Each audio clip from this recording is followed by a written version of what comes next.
Hey guys, today I wanted to come on here and I wanted to talk about multi-cat homes, proper multi-cat ownership and what it takes to really do this. Now, obviously, if you watch my videos, you know I have a lot more cats than your average person, nine in total.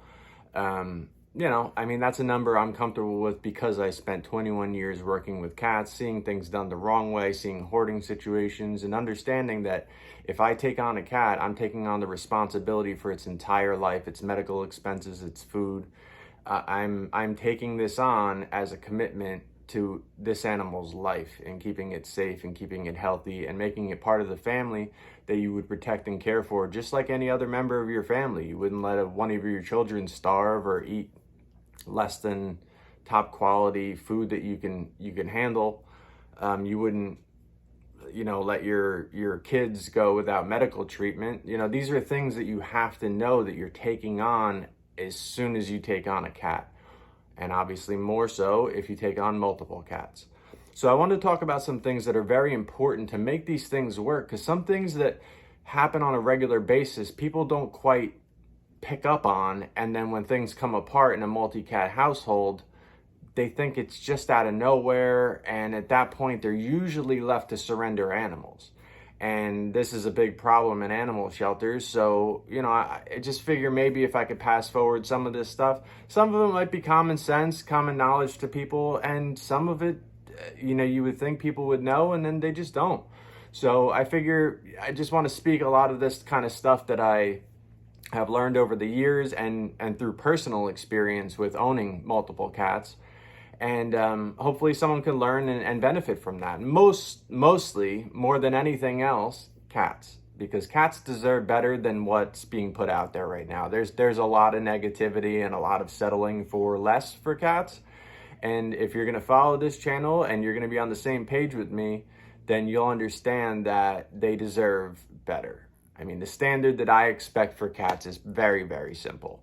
We're not declawing them, we're not cutting their fingers off, because, we'll get into a whole video about that at a later date, but, you're cutting your fingers off at the first knuckle. No one would opt for that, And then on the other side of things, you're not letting them out. The life expectancy is drastically different based on letting them out. So we don't do that. And again, you'll hear many videos on that. We're not going to get too deep into that at the moment. But the thing about it is that and medical care, and making sure that they're not neglected, they're not suffering or, going through anything that affects their quality of life. And, these are things that kind of tie in together. The declawing can cause medical problems. The letting out is, it's just a disaster waiting to happen. To be blind to the problems that come with that would be irresponsible. So we'll again talk more about that later. But I think number one is the first most important thing when adding another cat. We'll start off at a simple stance as far as just a second cat. Adding another cat to your household, the most important thing to do is to make sure that you match temperaments. Matching temperaments is the most important thing. Some people will say, oh, I want a male cat because I have a female, or I want a female cat because I have a male, or I have a female so I can never have a male, or I only like female. You really have to match temperament with your cats. And I've done that very carefully through my crew, and I'll explain those more as I go. You'll hear lots more about my cats. You'll see more introductions, all of that stuff. But in the meantime, just keep that in mind. If you're going to add a cat, matching temperaments is the most important thing. If you add another dominant cat to a household that already has a dominant cat in it, the chances of that causing problems are really high. You don't want to have a cat that's very set in their ways of being an only cat and then suddenly throw this monkey wrench in of this cat that wants to take over their home, because that's very disruptive, and they have a reason to be outraged by that, to show some kind of backlash towards that, whether it be aggression, whether it be peeing, whether it be a lack of appetite or change of appetite, overall just being on edge. There's a lot of things that you really have to take into account. So when you're taking on this, you're adding a cat to your cat's environment. Your cat's whole life should be existing within the walls of your house. So when you add something to those walls, within those walls, you're changing their world. And you have to understand that. Many turn-ins come from something that changed in that A little panther action over here. So yeah, a lot of turn-ins in shelters come from changes that happened in the household that are now too late to go back and alter. You know, once you go too far and the cats are off the rails, a lot of times it's a lot harder to get them back on because it's a snowball effect. As far as a multi-cat household as well, another very, very important thing is litter. I go through, with my crew here, I go through about 200 pounds of litter a month. I get 6 boxes from Chewy every month, and then I fill that in with another couple boxes from ShopRite, Walmart, whatever in between to be topping my boxes off and everything else. So, you know, this is the investment you do. If those bathrooms aren't clean, they're going to start going elsewhere. And now your dominant cats are going to take offense to the ones who are going elsewhere if it's not them. And you get into a literal pissing contest. And that's the last thing you want. That's how you destroy your home, and the mentality and the stability of all the cats in your household will go right with it. Well, actually, that goes first, and then your house.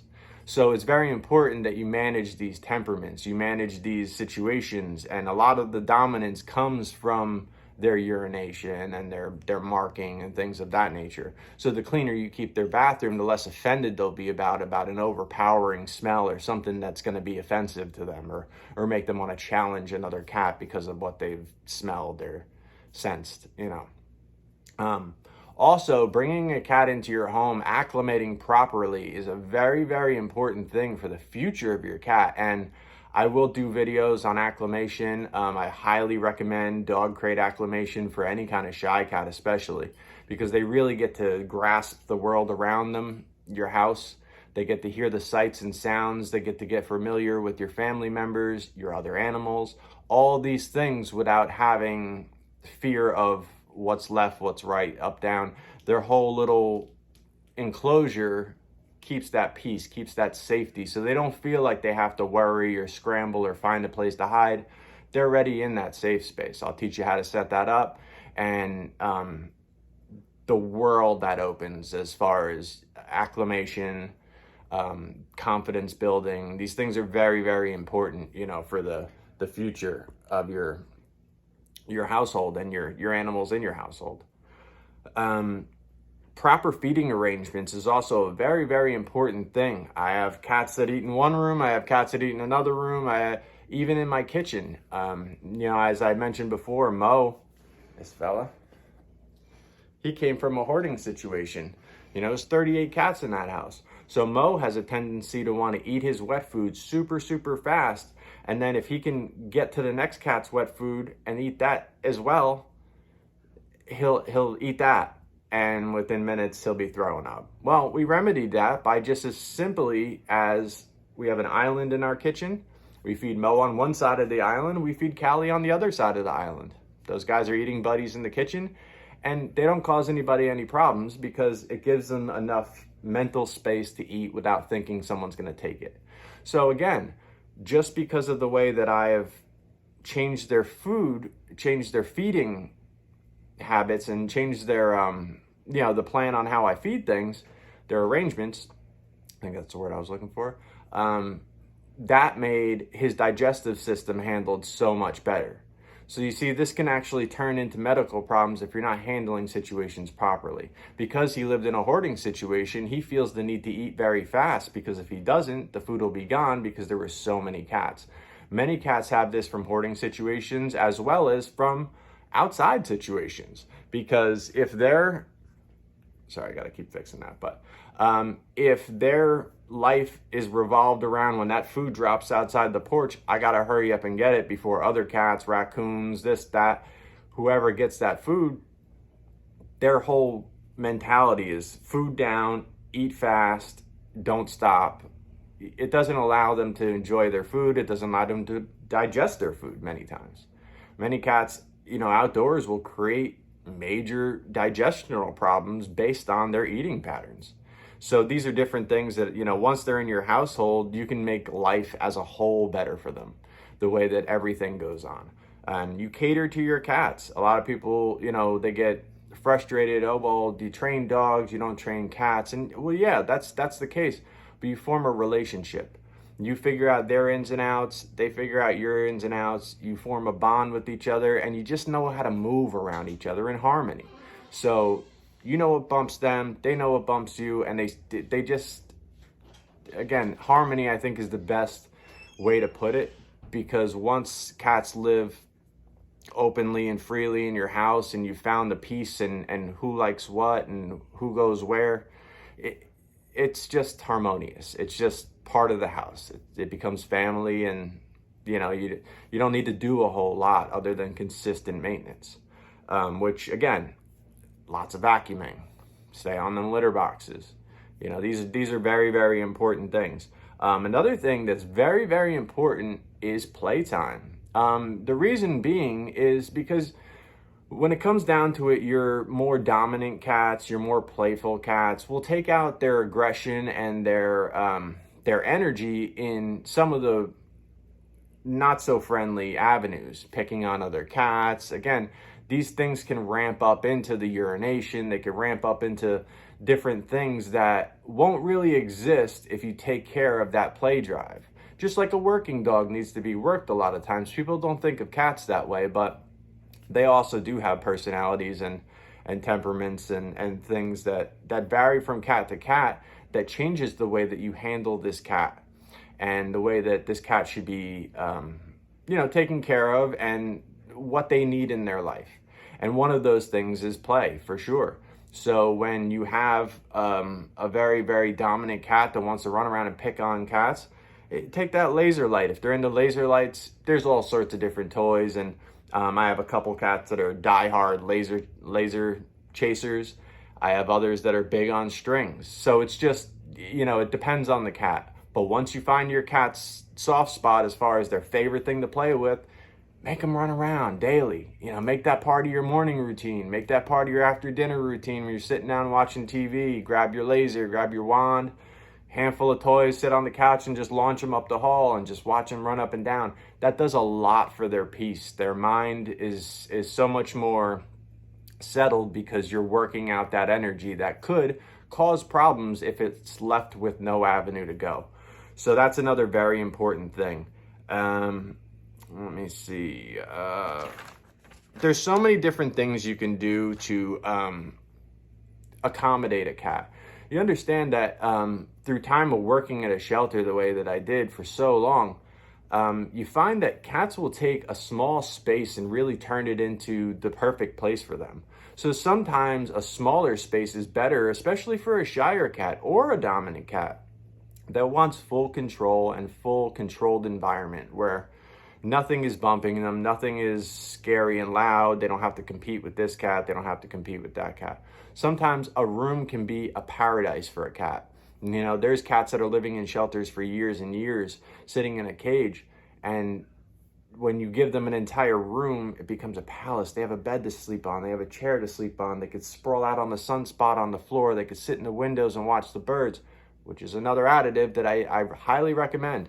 If you have a window or two that you could put a bird feeder outside of at safe distance, make sure your screens are tight, make sure your windows aren't, fragile or, ready to break or anything, and just put some entertainment. That's like installing a TV for your cat.